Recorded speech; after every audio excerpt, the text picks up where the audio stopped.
Welcome to Chapter 11, Crimes Against Public Order and Morality.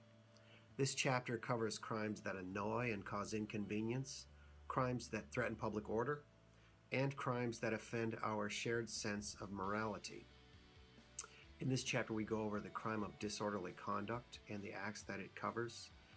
We distinguish between that and riot, and we go into some of the history of disorderly conduct and riot and offenses of that nature.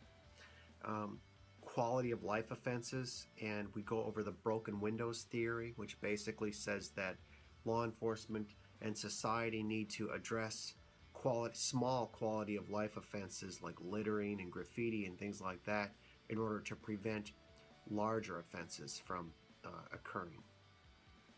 That's a pretty interesting theory. I think you'll appreciate reading about that. We also discuss laws regarding motor vehicles and how that's regulated by government. We go over vagrancy, loitering, and the use of laws to regulate homeless behavior. There is a particularly interesting, I think, series of films about Los Angeles' Skid Row area included in this presentation. Also, I think it's interesting the way LA and other cities have used civil injunctions and fines to confront gang behavior, not just criminal actions. We go over the debate, ongoing debate, of whether the government is overreaching through its use of criminal law.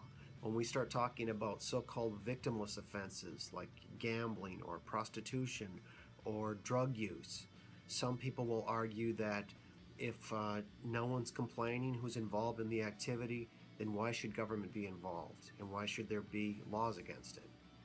So we go over that debate from both sides. We also get into discussions with regard to obscenity and what is obscene and what isn't, child pornography, and cruelty to animals. So as you can see, this chapter covers a great deal of ground. I think it's an interesting chapter and worthy of study, and I hope that you think so too.